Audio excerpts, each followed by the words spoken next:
commentary for the Gulf Air Outer Sprint presented to you by Giuseppe and Kai.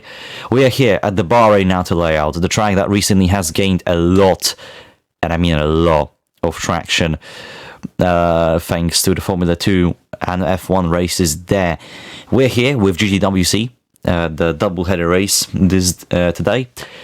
To round it off, we are basically joining F1 and only F1 really here on this circuit, as I believe next week we will get the full race, I believe 1.2 hours of Bahrain.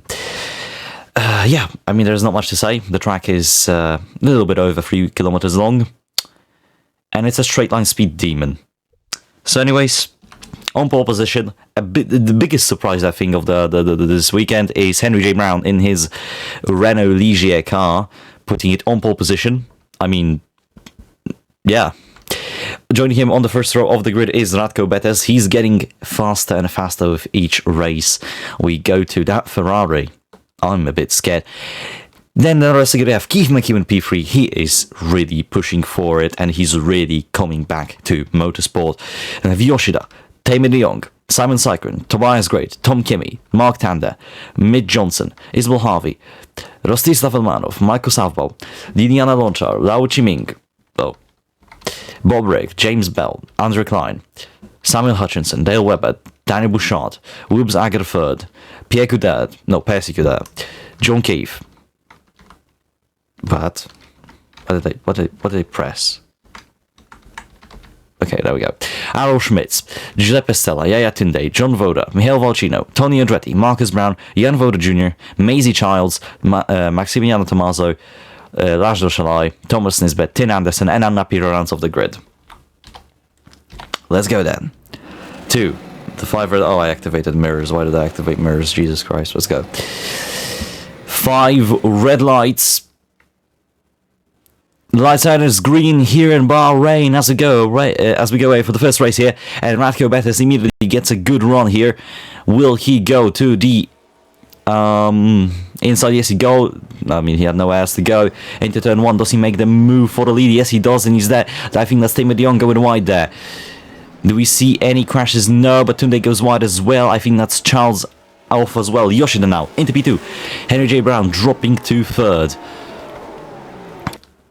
Down, then we can see Sykren McHugh drop down to 5th. That's not a good start for the Irish driver. Mark Tander already making moves here as he's on the outside of Tamer de Jong here. Tobias Great now also attacking him. The Maltese driver not having any luck so far this season, but Mark Tander already up a position in the Morganero. I think this might be their breakthrough race as we go through this chicane. This is going to catch out a lot of drivers, and this is truly a sprint race. This is only 20 minutes long. So, no mistakes can be made here as now Tamer J. Brown back into 3rd, followed by Sykren and McHugh and Kimmy. The top 6 very close to each other now. As we can see, Radko Betes has to defend on the main straight here from Susan Yoshida. As he's really there, he's really on the back of that Ferrari. Will that be a move? Ignore the yellow flag, that's for my Kratiaka. Look at Keith McHugh though, and look at Henry J. Brown, both of them going for moves. Keith McHugh, will he get Susan Yoshida? I don't think he will get the Japanese driver. They touch, and it is McHugh through. McHugh is up in the P3 now. Yeah, the inside line on the first turn seems like a great overtaking point here at this track, so we'll have to look out for that. Yep. And then, well, Henry J. Brown back in the P2. Sykren trying to attack. Tamer de Jong already joining back. He's trying to salvage his championship campaign here, really. Right in the curb here, onto the outside course here. Oh, Kimmy loses the car. That's a hazard on the circuit there, really. Tamer de Jong, good reaction skills to not slam it in the back of his teammate. They have great amount of Johnson, Harvey, Lonchar, Aufbau, and Rick side by side. Rick Holbrook qualifying overall for the Cadillac team as now Hutchinson on the outside of Dale Webber for Aussie Racing. And then we can see that's now Chiming rounding off the points. Then we have James Belt in his trusty Radical. Let's see, what will the American driver do? It isn't a move from him just yet, and we can see Andrew Klein, Woobzag at 3rd, Daniel Bouchard, John Cave, Percy Coudert, Tony Andretti, Aro Schmitz, Valcino, Voda, Stella, Tunde, Brown, Nisbet, Voda Jr., Tommaso, Anderson, Charles, Piro, and Shalai. So Piro already gained a position. I think that's Sykren to the inside of Yoshida, as Betes has dropped. What the hell happened to Radko Betes? I think that was a bit of a bump from Henry J. Brown here, and that allowed both of these drivers through. Let's see, was there a bump? No, there wasn't.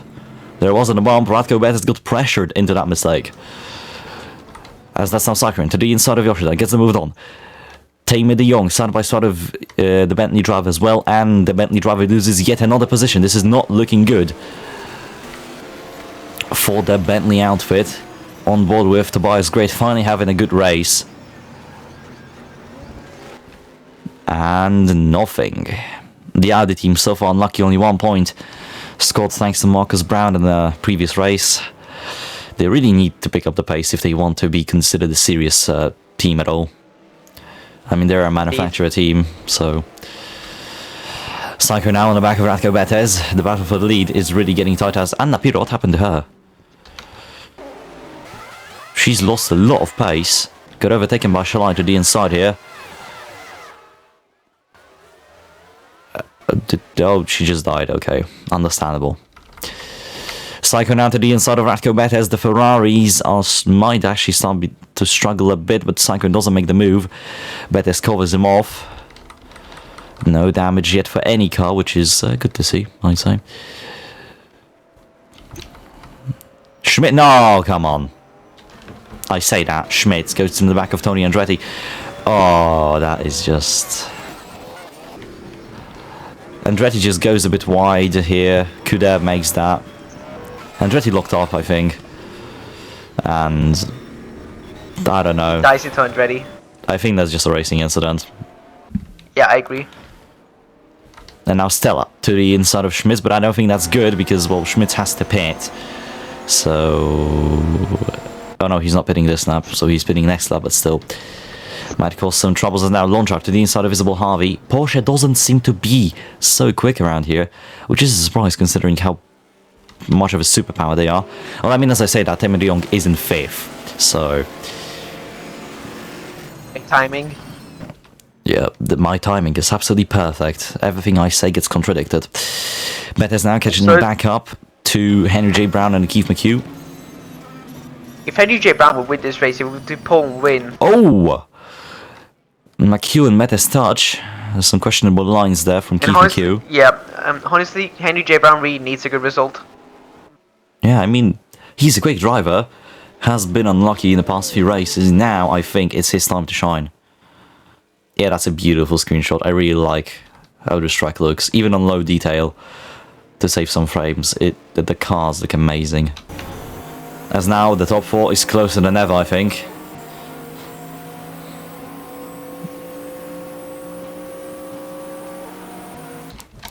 Yeah, that's a good shout for next season. And John Voda Jr. now dropped behind... Yeah, but I mean, to those frames, you have to remember. Next season we might do this race in the night. But I mean, the 1.2 hour race will be in the night, so at least you'll have that. Even Hugh catching up to Henry J. Brown. Not doing the move yet, but really up his bumper. Yeah. As Radko Bettis has kind of lost a bit of time. Now he's gained it. Not too much, but yeah. As Keith... Oh, now look at Bettis to the outside of Keith McHugh. McHugh made a bit of a mistake with that line. Does the Irishman keep his position?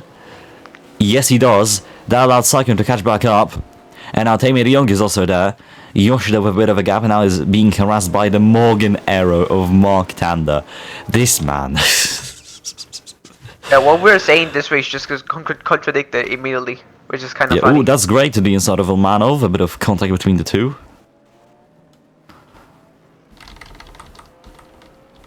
And I think there's nothing else. Yeah, there are a bit of moves, but there's no crashes. Well, let's look at the glorious battle between Jan Boda Jr. and Anna Pirro. Oh wait, cars up. Hold on. Harvey's in the pit lane. It's Harvey and Schmidt's pitting. Well, Schmidt is in the pit lane. What happened to Isabel Harvey? The Porsche driver. Died. Not doing so well anymore. Well, her race is over. Safe to say. Oh, we can see the bumper flying there. I think she got in the back of Launcher. No, she went to the back of Kimi. That is... into your teammate. That's not what you want to do, Isabel. What do you mean? Toodles, that's your fault. That's Harvey's fault. What do you mean?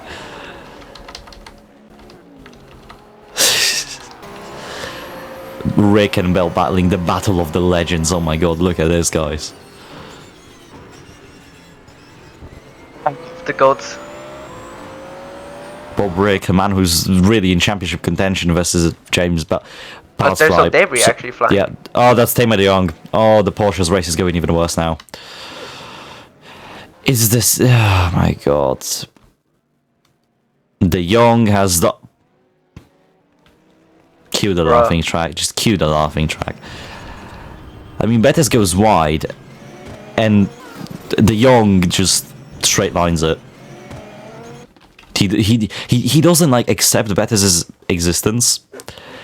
Both of them just understeered and yeah, He that's just doesn't that. acknowledge the existence of this man. I mean, he lost the car, sure, but it seemed like De Jong had way more control over the situation. Sure, Bettis was rejoining, but it's not like he could do much. He was trying to keep the car in shape, so I say racing incident maybe.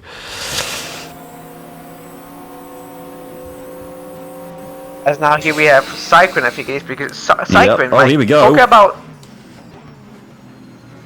Cyclone trying to push himself through, and he is through. Talking about Cyclone, he has been doing really good these races.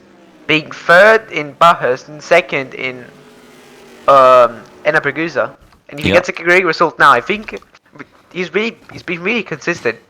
Yeah, if he gets a good result now, he's surely going to be the bigger championship leader here. The only thing he needs is a win, and I'm pretty sure he can be a great contender for this season championship. I mean, he doesn't necessarily need it, but I think he has the pace to do it. Radko Bettis going savage on the team radio. Simon Cyclone passes him, but that's not why he's savage on the radio. Oh, I think a bit of contact between the two. More contact as they go for these corners now. Radko Bettis sends it. And Radko Bettis gets the move on as now Almanov is onto the back of Yoshida. But Yoshida defends in his box. Keith McHugh still behind Henry. Remember the radio from Team Bettis, yes, Radko Bettis. This guy is a Formula 1 driver and doesn't know how to take a corner. Shots fired, yeah? Oh, that's Launcha without the rear bumper again. I don't think Launcha likes her rear bumper covered. I think she prefers it exposed. That can easily be taken out of context, Kai. Please stop.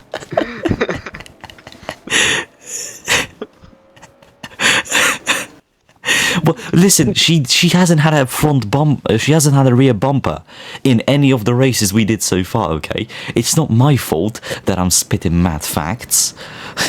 But spit mad facts in a more appropriate way, my friend. What do you mean? I said it appropriately. Come on. I didn't. No, it's the tone. Listen, it's the tone. Innuendos don't mean anything. Okay, moving on. That's Keith McHugh for the lead. And Keith McHugh, I think there was a bit of contact between Henry J. Brown and him, but that pink car is in the lead now. Amazing. If we actually see Keith McHugh winning, that'd be the greatest return. Was there a punt? Oh, that I think that's the slightest touch on Earth. I don't think that would have caused... It's a slight rub. It's a slight rub. The bump and run. Keith McHugh using his NASCAR tactics. I heard that Keith McHugh wants to pull out of NASCAR after this season. Doesn't want to risk his life anymore. And wants to move on for a more Formula, like, open-wheeled and GTWC, like, you know, GT, Le Mans prototypes. This more of a career, this endurance career instead of NASCAR. WC has been showing to be really promising this first 3 races, and I think it's gonna make us discover a lot of talents. Yeah. Which is possibly gonna go into F1. F1 Maybe. Formula, I mean... or any high, like, top tier series. Yeah, but I mean, the super license system is in the works, so we will see, but yeah. 10 minutes remaining in this race. It's truly a sprint. Yeah, Tunde's in the pit lane. What happened to the Nigerian driver? Also, to as I said, he's retiring from NASCAR most likely after this season.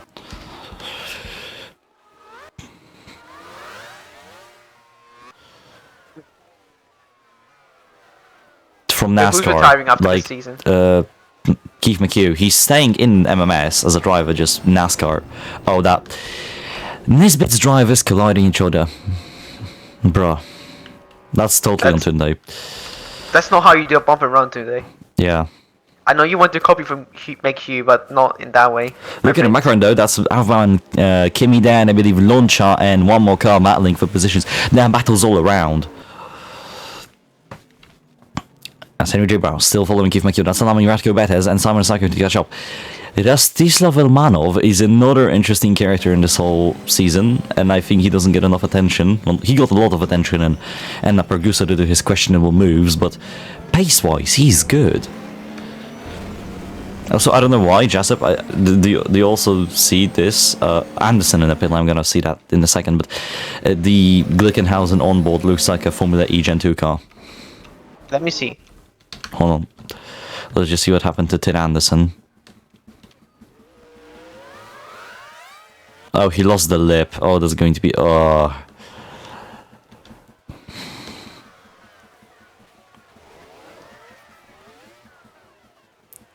What do you mean the lip? The aerodynamical lip, the black lip, I think. They have a lip under the front bumper, right? Yeah.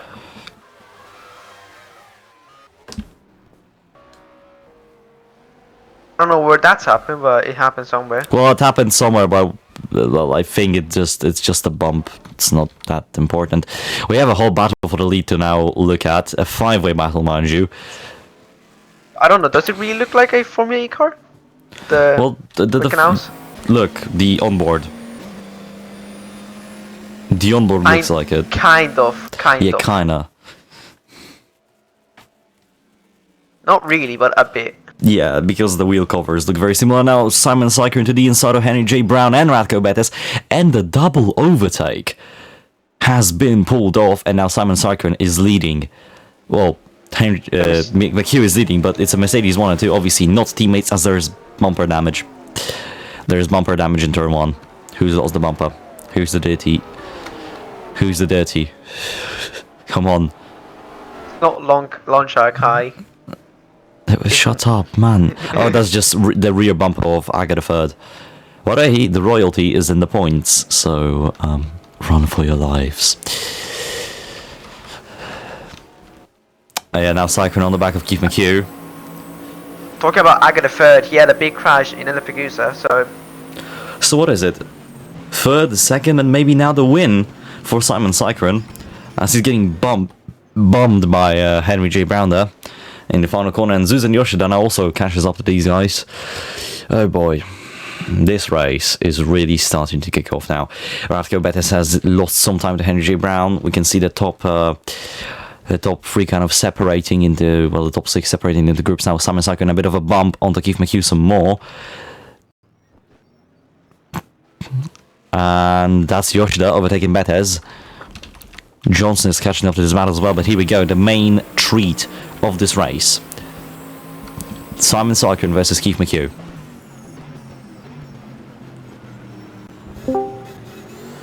Let's see, through onto the outside corners now. Through the right-hander. Question is, will he make that move stick? No. He's still just following his, well, manufacturer teammate, not an actual teammate. Team BWT is separate from Mercedes. They're not teammates. So, yeah, both spotting the 26 numbers. Here we go, Simon Sykeron to the inside of Keith McHugh. But he made the move surely, and now Henry J. Brown and Susan Yoshida, and this whole pack is catching up. Henry J. Brown minimally ahead of Keith McHugh, and now he's fully ahead of him. Keith McHugh losing 2 positions in one corner. Now he has the Bentley of Susan Yoshida to worry about as well. Henry J. Brown, though, very close to Simon Sykeron. It's not a move yet. Elmanov, though, goes into the back of Yoshida. A bit of a massive bump, actually. Pushes him very wide. Again, questionable ethics from the driver from Uzbekistan. Keith McHugh lost some time. And now Henry J. Brown, very close to Simon Sykeron. It's been a very close battle here. Now Henry J. Brown gets a win. it'd be really great for Henry. It'd be pole and win for him, which would be the optimal case scenario. But Yeah, Cyclone, I think he deserves that Oh, he's win. going for a move. He's going for a move to the inside, but it's not close enough. He's only losing time. He slides his back end, and now that allows Keith McHugh to catch up once again. There is no echo, you idiot. Here we go. Keith McHugh back again in the slipstream. Henry Brown, though, is sending it back onto Simon Cyclone. He's trying to retain his lead, and that's McHugh also to the inside. He might do it. He's done it. Henry J. Brown has done it, but Keith McHugh hasn't just yet. He's very close, but he has now to lose some time and let Cyclone through to not take him out. Elmanov, that allows Elmanov to catch up now. We can see in the background Samuel Hutchinson trying to overtake, I think that's Yana Lonchar. No moves in the top 8. Actually, no, Bettis goes a bit wide. Tanda goes to the inside of Johnson, his fellow countryman. Does the Morganera get a position on the Porsche? Not yet. They're side by side though. Hutchinson in the background trying to catch up to this pack. Tanda doesn't send the move here. Back to the front. Simon Cyclone furiously chasing down Henry J. Brown, and we have Keith McHugh having to defend from Elmanov and Yoshida. Cyclone goes to the inside just like Henry J. Brown did a lap ago. And again, that's not what you really want to do. You're costing yourself some time. You're costing yourself grip. Let's go in the slipstream of Is he gonna try the move Renault. at the last corner? I think he's going to try the move that Henry J. Brown did on him a lap ago. Yes, he is, to the Yeah, he inside. is. Goes the 26 Mercedes car, and it didn't work too well. He's got ahead of him, though. So, yeah, Simon Cyclone returns to the lead. Now, Keith McHugh is only half a second behind. And look at that, that's Mitch Johnson to the inside of Radko Bettis. So, Radko Bettis, that Ferrari isn't looking so pacey anymore. Good in qualifying, doesn't seem to have much race pace, as he's maybe even sending it on to Susan Yoshida. No. Oh, that's Tanda wide. That's Tanda very wide. Now he's side by side of Lonchar. I know that's contact between the two, and that's Lonchar through. And now Tom Kimi might even fancy a move. Sooner or later, Samuel Hutchinson right on the back of Radko Bettis. The top 4 very close now as the dusk is approaching us. Keith McHugh close to that Renault. Elmanov not so close to the BWT sponsored Mercedes, but he's getting on the braking. Henry J. Brown now goes to the... Oh no, that's contact between... Oh, McHugh lost it completely. That's contact between Brown and McHugh. What happened there? I think McHugh kind of like... Well, Brown went wide, McHugh tries to move, and then Brown just turns into him, kind of. No. That's... Well, Brown turns a bit to the outside, then to the inside. You can see the wheel movement, and now he turns. So McHugh tries to go, but Brown just goes straight on. That's causing the contact, and that basically cost, I think, Keith McHugh the podium. But I mean, let's not call the shots just yet. He's still close. He's still within the proximity of making him, of gaining time on the Glickenhaus driven by Elmanov. No further action on an accident, so. That's good stuff. As now Hutchinson to the inside of Radko Bettis. Radko Bettis is getting violated here. My days. Yeah, now Lonchar also passes. Now Lonchar also passes him. Something's wrong with that Ferrari, I think. Henry J. Brown now back to the lead. Gets his move made on Cyclone, and that allows Elmanov also to challenge the British driver. And yeah, he's down to third now. And now Keith McHugh also joins this battle. Elmanov, though, not the best of exits, and that allows Simon Cyclone to get side by side with him, not back into second just yet. Elmanov, though, with the inside line, gets some advantage. Cyclone now goes a bit wide. McHugh, unable to even make a move in this whole situation. Trying to maybe follow Cyclone through, but that didn't happen. Yeah, and now Henry J. Brown has 1.8 seconds of a gap. Johnson goes a bit wide, causes some ruckus in the Johnson field. with a spin. Yeah, thus the back end there allows Samuel Hutchinson into 6th place. Simon Cyclone now on the back of Rostislav Elmanov. Oh, he goes into him. He lost brakes. Oh my god. Cyclone completely rams into the back of Elmanov. Oh my days. Cyclone's race over now. No, I don't think so. I don't think he lost his bumper. He hasn't. He only lost his engine cover, and that's not what they can fix. So, Simon Cyclone basically lost his engine cover to make that move stick. The sacrifice. a small price to pay for salvation. Exactly. McHugh now. They have one more lap of this race, basically. So basically 2 laps to go now. We come to the line, it's gonna be the last lap. Yeah, yeah. Cyclone is under investigation for that. I mean, no damage for Elmanov. Only Cyclone lost his engine cover. Was it just him braking that early, or did he lose the brakes? I think he fully smacked him. I think Cyclone just... No, yeah, he locked up, but he went fully into him and gained the position like that, so... So aggressive move on the aggressive driver, that's kind of ironic. Yeah, it is a confirmed a 3-second time penalty for Simon Cyclone. So, yeah, Keith McHugh, all he has to do to score his second podium this season is keep within 3 seconds of Cyclone. Simon Cyclone, like, with 3 seconds, he's going to drop a lot. Because if you look at how close the field is... Well, not really. He's already behind Henry J. Brown. He's rapid. I think that he lost the engine cover to do some weight reduction. I think that was very smart. And possibly enabling some airflow into the engine. Cooling it down, maybe unleashing some more power, who knows? Questionable tactics, to say the least. Yeah. So now this is officially the last lap. I was wrong. Yeah, this is the last lap. McHugh, I don't think he's within a chance of catching up to the top 3. As look how dim it is on the circuit. Time's up. Time is up. On board with the Glickenhaus. As there's battle between Rick and Aufbau and Tanda. It's so hard to keep up with all the battles we have on the circuit. That's why we've been focusing mostly on the leaders, because this track is so close. There's so many battles. Rick to the outside of Aufbau now, and I think he made a move sticky. Yes, he has. Back to the leaders immediately. Cyclone lost time to Henry J. Brown. Keith McHugh still can send a move onto Elmanov here.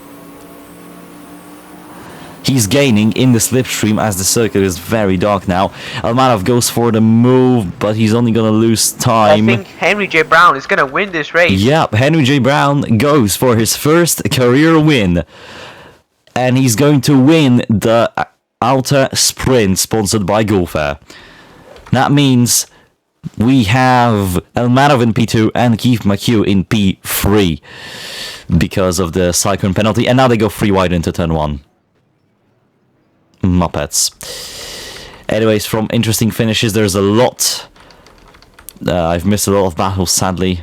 Oh wait, that's a car in a pit lane. That's Mihail Valchino. What? I think that's a normal scheduled pit stop or something. I don't know, but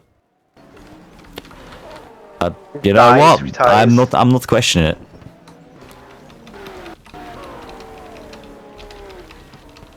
How dented is Yoshida's? This is Lonchar's, and what? Oh, Yoshida. Well, no, Yoshida's fine. But Lonchar is, yeah, Lonchar always gets her bumpers beaten. Oh, here we go. Hutchinson now loses, but yeah, here is your fresh race leader. I mean, race winner. Also, Samuel Hutchinson scores the world fastest lap, so the Mercedes really seem to have a lot of race pace.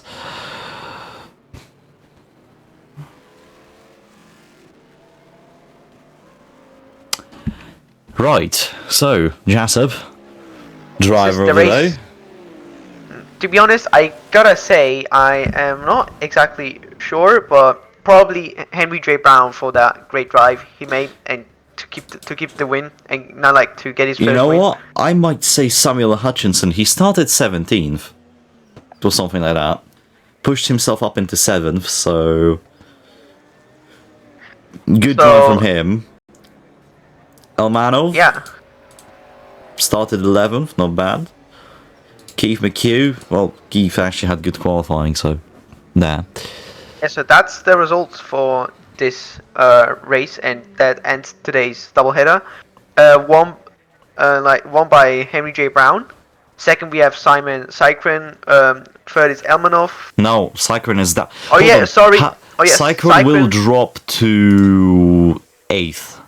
8th. So sorry, my bad. I forgot about the penalty for a second.